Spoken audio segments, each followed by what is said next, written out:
साईं की बात। बच्चे, जो तुमने मुझे संदेशा भिजवाया है ना किसी के माध्यम से, वो मुझ तक पहुंच चुका है मेरे बच्चे। तुम्हारा संदेशा तुम्हारे साईं तक, तुम्हारे बाबा तक पहुंच चुका है और उसे मैंने स्वीकार कर लिया है मेरे बच्चे। मैं जानता हूँ कि तुमने किसी के माध्यम से मेरे आगे एक प्रार्थना रखवाई है। मैं जानता हूँ तुम खुद भी तो कर सकते थे मेरे बच्चे। तुम्हें क्या लगता है, क्या मैं सारी प्रार्थनाएं शीढ़ी से सुनता हूँ? ऐसा नहीं है मेरे बच्चे।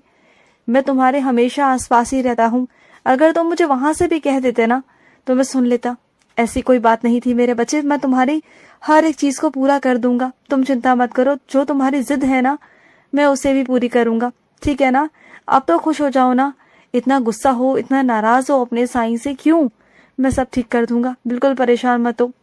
और सुनो, जल्दबाजी में आकर, गुस्से में आकर ना कोई भी ऐसा फैसला मत लो, क्योंकि सामने वाले के शब्दों पर तुम जा रहे हो ना, तो तुम अभी सामने वाले की परिस्थिति को समझ नहीं पा रहे हो। उसके साथ जो हो रहा है ना, उसका तुम्हें अंदाजा भी नहीं है मेरे बच्चे। वो जो झेल रहा है ना, जिस परिस्थिति में वो है, वो अभी तुम नहीं समझ पा रहे हो। और वो इस वजह से वो उल्टा सीधा तुमसे कह देता है और तुम उसके शब्दों पर चले जाते हो और गलत फैसला ले रहे हो। तुम गलत फैसले पे जा रहे हो। तुम्हें नहीं समझ में आ रहा कि वो क्या है। जो दिखता है ना अक्सर, वो होता नहीं है मेरे बच्चे। कभी कभी तो हमेशा जो सुनाई दे, जो दिखाई देना, उस पर कभी कभी इतना भरोसा नहीं करना चाहिए, क्योंकि जो चीजें दिखाई देती है ना परिस्थिति के हिसाब से, तो वो कभी कभी ठीक नहीं होती मेरे बच्चे। तो थोड़ा वक्त दो, अपने आप को भी दो और सामने वाले को भी दो। और जो तुम लोगों के बीच की बातें होती है ना, आपस की, दो लोगों के बीच की बातें, तो ना तीसरे इंसान को बताओ और ना उसे दखल अंदाजी करने दो। क्योंकि देखो, तुम अगर तीसरे इंसान को दखल अंदाजी करने दोगे तो बात और बढ़ेगी मेरे बच्चे। और वो बात इतनी ज्यादा बढ़ जाती है कि फिर संभालना मुश्किल हो जाता है। और दूसरा कि जब तुम तीसरे इंसान को चिंता देते हो, परेशानी देते हो, तुम जानते हो ना कि तुम्हारे घर में कुछ ऐसे व्यक्ति हैं जो बहुत बीमार रहते हैं, परेशान रहते हैं। अगर उनके कानों तक वो बातें जाएंगी, पहुंचेंगी, तो सोचो ना क्या उन पर क्या बीतेगी, क्या असर होगा उन पर तुम्हारी बातों का। तुम तो शायद लड़ाई झगड़ा कर कर सुलझा लोगे, बाद में ठीक हो जाएगा। लेकिन जो इंसान बहुत बीमार है, उनके कानों तक वो बात जाती है ना, तो उन पर बहुत असर होता है मेरे बच्चे इन सब चीजों का। तो वो चीजें मत करो। किसी की 4 दिन की जिंदगी को 2 दिन का मत करो। उन्हें मत चिंता दो, मत परेशान करो उन्हें ऐसी बातें कर कर। और सुनो, तुमने जो किसी को सलाह दी है ना कि जो अंक है, जो अंक से तुम उत्तीर्ण हुए हो, तो तुम, कोई बात नहीं, उत्तीर्ण तो तुम हो गए ना, लेकिन तुम हारोगे नहीं, क्योंकि मैंने तुम्हारा हाथ पकड़ रखा है और तुम जीतोगे। मैं तुम्हें जिताऊंगा, इस बात का मैं भरोसा तुम्हें दिलाता हूँ।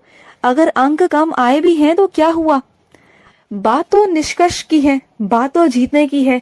और वो तो मैं तुम्हें जिता कर रहूंगा।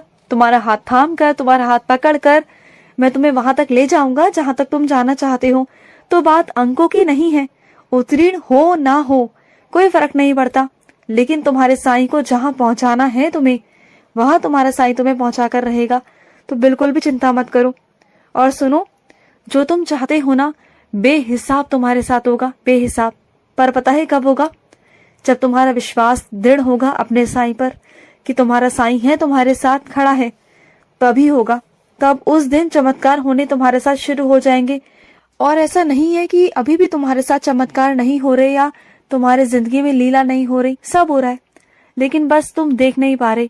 जो मैं तुम्हें दिखाना चाहता हूँ वो तुम देख नहीं पा रहे मेरे बच्चे। उस बात को देखोगे, समझोगे, एहसास करोगे, तभी तुम्हें समझ में आएगा। और सुनो, तुम लालची नहीं हो मेरे बच्चे। किसने कह दिया कि तुम लालची हो? तुम लालची नहीं हो मेरे बच्चे। देखो, जहाँ जरूरत की बातें आती है ना, तो वहां पर हर इंसान अपनी जरूरत को पूरा करने की कोशिश करता है। और जो तुम्हारे मन में बार बार किसी चीज को लेने की इच्छा प्रकट हो रही है, बार बार वो चाह आ रही है, तुम उसे कितना दबाने की कोशिश कर रहे हो, लेकिन वो फिर भी दब नहीं रही। वो चीजें बार बार तुम्हारे मन में, दिमाग में आ रही हैं कि वो चीज तुम्हें करनी है। तो वो चीज मैं तुम्हें देना चाहता हूँ। मैं तुम्हें शीघ्र, अतिशीघ्र वो चीज तुम तक पहुंचाना चाहता हूँ। मैं चाहता हूँ कि तुम वो चीज लो, इसलिए तुम्हारे मन में वो तीव्र इच्छा उत्पन्न हो रही है। इसलिए मेरे बच्चे, बाकी तुम्हारा कोई दोष नहीं इसमें। और मैं तुम्हें किसी अन्य स्रोत से वो चीजें देने वाला हूँ मेरे बच्चे। तो चिंता मत करो। तुम ये मत सोचो कि तुम गलत सोच रहे हो या तुम गलत चीजें कर रहे हो। नहीं, ये कुछ गलत नहीं है। अगर तुम मेरे लिए करते हो तो वो गलत नहीं है मेरे बच्चे, और तुम्हारे लिए भी अगर खुद के लिए भी सोचते हो तो वो भी गलत नहीं है। देखो, अगर कोई तुमसे घृणा कर रहा है ना, नफरत कर रहा है, तुम्हारा नाम लेके भी राजी नहीं, तुम्हारी शक्ल देखकर भी राजी नहीं ना, तो जाने दो, ऐसे लोगों के आसपास मत जाओ, तो ही तुम्हारे लिए अच्छा होगा। अगर वो घृणा कर रहे हैं, नफरत कर रहे हैं, या तुम्हारी शक्ल देखकर तुम्हें पसंद नहीं करते, तो उसमें उनका दोष है, तुम्हारा नहीं। तुम्हारी सोच तो अच्छी है ना, तुम तो अच्छा सोचते हो, तो बस तुम जाने दो, तुम ध्यान मत दो, जो उन्हें करना है करने दो। वो तुम्हारा कुछ नहीं बिगाड़ पाएंगे, बस इतना जान लो। वो तुम्हारा चाह कर भी कुछ नहीं बिगाड़ पाएंगे और कभी नहीं बिगाड़ पाएंगे। और ये क्या, तुम्हारा आजकल ये विश्वास क्यों डगमगा रहा है? जब तक तुम्हारा दृढ़ विश्वास नहीं रहेगा अपने साईं पर, कैसे चलेगा मेरे बच्चे? दृढ़ विश्वास तो तुम्हें रखना होगा अपने साईं पर। जहां विश्वास है वहीं साईं है मेरे बच्चे, तो विश्वास रखो। और सुनो, अपने कान्हा के आगे रोज प्रतिदिन तुम जो दीपक जलाते हो ना, उस दीपक में 2 दिए जलाया करो, एक तुम्हारे कान्हा का और एक मेरा, यानी श्रद्धा और सबूरी। 2 दीपक जलाया करो। और रोज दीपक जलाने के बाद ना मेरी आरती किया करो। आरती करते समय घंटी जरूर बजाया करो, घंटी बजाकर मेरी आरती करो। उसके बाद सारा जो जल होता है, जो स्नान जल है मेरा, जो उदी जल है, उसे अपने पूरे घर में छिड़को, फिर अपने घर में प्रसाद की तरह लो, सबको दो और खुद भी लो। अगर तुम्हारे हाथ से कोई प्रसाद ले तो अच्छी बात है, अगर कोई नहीं लेता, नहीं पीता, तो जाने दो। और एक बात कहूँ, क्या सोचते रहते हो तुम पूरा दिन? एक बार गौर कर कर सोचना कि तुम्हारी सोच क्या है, तुम क्या सोचते हो पूरा दिन, किस चीज के बारे में सोचते हो, किस बारे में सोचते हो, किस चीज की चिंता करते हो, इस बारे में सोचना इस बार। फिर तुम्हें समझ में आएगा कि तुम क्या गलतियां कर रहे हो और तुम्हारी जो सोच है वो किस गलत दिशा में जा रही है।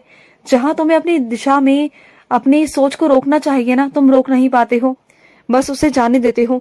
तो वही चीजों को तुम्हें रोकना है। तुम जानते हो, संघर्ष तो हर किसी के जीवन में आते हैं। मेरे जीवन में भी बहुत सारे संघर्ष आए, बहुत सारा मैंने कुछ झेला है। तो क्या मेरे जीवन में संघर्ष नहीं आए? हर बार आए और बार बार आए। तो क्या मैंने संघर्ष नहीं किए ना? तो संघर्ष आना तो आम बात है। अगर संघर्ष नहीं आएंगे तो कैसे चलेगा? संघर्ष आना बहुत बड़ी बात नहीं है, लेकिन संघर्ष में लड़ना, सामना करना और जूझ कर दोबारा से खड़े होना, उठकर और वहां से निकलकर बाहर आना, ये बहुत बड़ी बात होती है। और ये हर किसी की बस की बात नहीं है। ये मेरे उन बच्चों की बातें हैं जिसमें हिम्मत होती है, जो अपने साईं पर विश्वास रखते हैं कि मेरा साईं है और मेरा साईं संभाल लेगा। और मैं हमेशा अपने बच्चों का साथ देता हूँ। और ये हार की चिंता क्यों करते हो कि मैं हार जाऊंगा, और हार के डर से तुम तैयार नहीं होते हो, बल्कि तुम्हारे मन को और अपने आप को इतना तैयार कर लो कि तुम हार नहीं सकते। अपने मन से मजबूत हो जाओ। उसके बाद देखो कि मैं कैसे तुम्हें वहां से बाहर निकाल लेता हूँ। देखो, बहादुर बनो, हिम्मत लाओ कि इस जिंदगी में परीक्षा तो देनी होती है। चाहे जिंदगी में एक बार परीक्षा दे लो, ढंग से दे लो, और उस परीक्षा के बाद जिंदगी भर आराम से रहो। क्योंकि जिंदगी में एक परीक्षा तो आती ही आती है, हर किसी के जीवन में आती है, और उसे पार करना ही होता है, हर कीमत पर पार करना होता है। तो कभी भी ना ये मत सोचो कि मैं नहीं कर सकता, ये सोचो कि तुम कर सकते हो और तुम करोगे। और कभी भी ना ये मत सोचो कि तुम्हारे अंदर शक्ति नहीं है। ये तुम्हारे अंदर, तुम्हें चुनना है कि तुम कैसे हर चीज से बाहर आ सकते हो। ना अपने आप को कोसो, ना मुझे कोसो, ना परिस्थिति को कोसो। बस ये सोचो कि मैं किस तरीके से बाहर निकल सकता हूँ। बहाने मारने के लिए 1000 बहाने हैं, लेकिन वहां से निकलने के लिए एक रास्ता तैयार है तुम्हारे लिए। अगर तुम चाहो तो वहां से निकल सकते हो। और सुनो, किसी चीज को लेकर ना तुम बहुत ज्यादा सोच रहे हो, बहुत गहरी सोच में जा रहे हो। देखो, रास्ता साफ है, चीजें साफ है, बस तुम्हें ही नजर नहीं आ रहा। तो चीजों को समझो, और जो तुम्हारा मन और जो तुम्हारा दिल कह रहा है ना, उस रास्ते को चुनो। ठीक है? दुनिया क्या कह रही है, क्यों कह रही है, कैसे कह रही है, वो मत सुनो, अपने मन की सुनो। ठीक है? और तुम्हें हमेशा अपने मन की ही सुननी चाहिए, किसी और की नहीं। क्योंकि जो तुम्हारा मन है ना, वो हमेशा सत्य बोलता है। तुम्हारा मन सच्चा है। जो तुम्हारा मन बोलता है ना, उसी की सुनो, और किसी की मत सुनो। और किसी पर जल्दी से भरोसा भी मत करो। बहुत जल्दी तुम भरोसा कर लेते हो। हाँ, भरोसा मत किया करो। ठीक है? खुश रहो। आज का साईं संदेश समाप्त हुआ।